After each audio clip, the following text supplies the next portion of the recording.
Hey everyone, just wanted to say hello. It's me, Ruben. Bonjour, which, as you may know, means hello, or bonjour, good day. So it's kind of like buenos dias, but it's in French, of course, because that's where I am coming from. So I wanted to say hello. I know it's been a little while since I sent a video, and for some of you, it's probably the first video that you've watched, but I wanted to say hi. So it's springtime, and I'm sure it's springtime where you are when you're watching this, but it really feels like springtime here. It's like 72 degrees outside here in Narbonne. It's beautiful.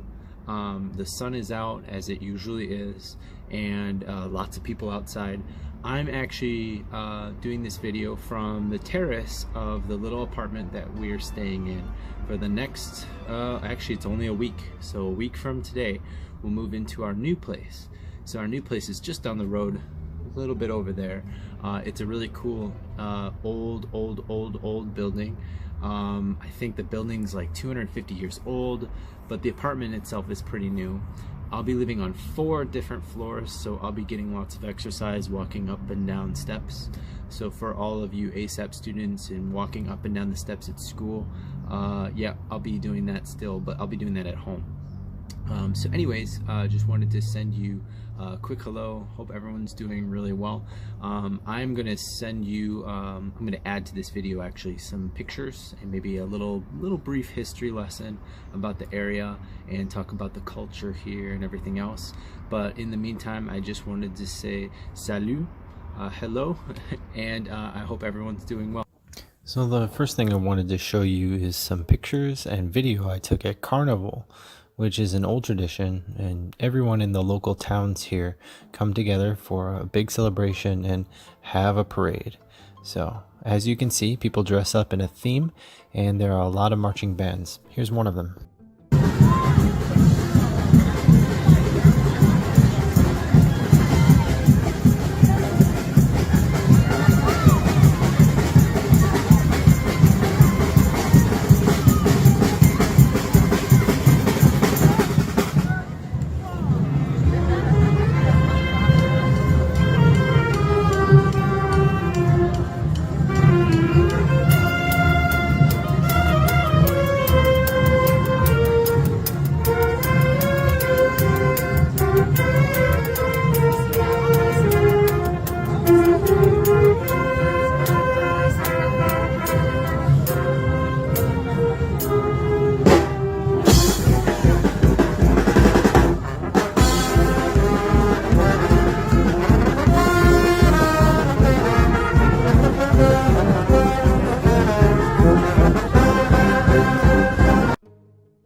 So as I mentioned, people dress up, and this year's theme in my town were some old fables from an author named La Fontaine. One of his famous stories was called The Frog That Wanted to Be as Big as an Ox, which is why you see a lot of people dressed like frogs and many other animals. French kids treat Carnival like Halloween, and everyone has a lot of fun. Alright, moving on. Now we're going to take a look at Carcassonne and some other examples of medieval Europe. So I wanted to focus on something that has a lot of pictures and some cool things like castles and knights and gargoyles, and well, you get the idea just by looking at these pictures. Carcassonne, the town, like most medieval towns in this area, is older than the castle it is famous for, having been settled before the Romans came along over 2,000 years ago.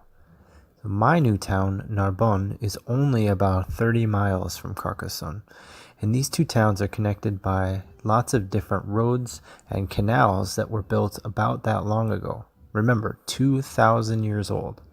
So the castle itself was initially built about 900 years ago and was used as protection against different invading forces for about 500 years before things settled down in this region and wars around here ended.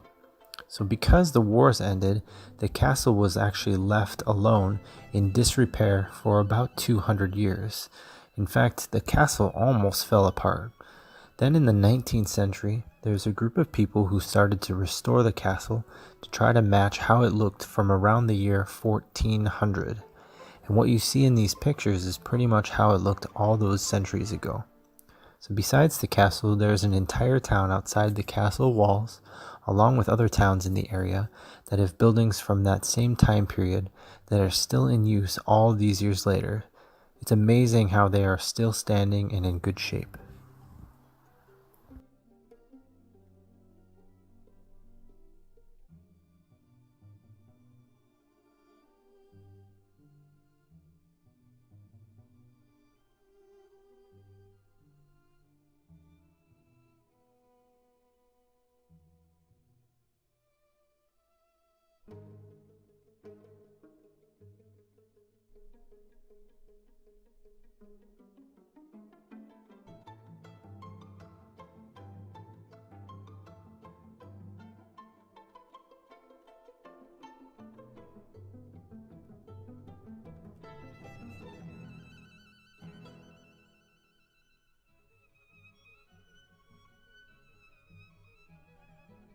Alright everyone, well, I wanted to leave you with another minute or so of some pictures and videos that I've taken of animals that I've come across in some of my walks close to home. Not just horses, but flamingos. So here's a video of some eating shrimp in the water.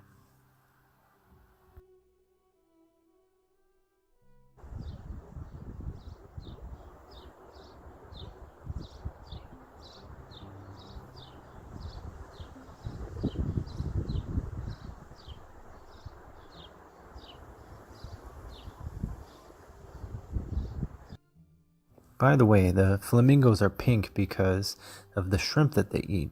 So since the shrimp is pink, the flamingos actually turn the color of their food. So anyways, before I go, I wanted to pass along even more animal pictures because, well, animals are the best, aren't they? I hope you've enjoyed the video and I hope you all are doing well. I'll try to get some more pictures off to you soon, but for now, take care.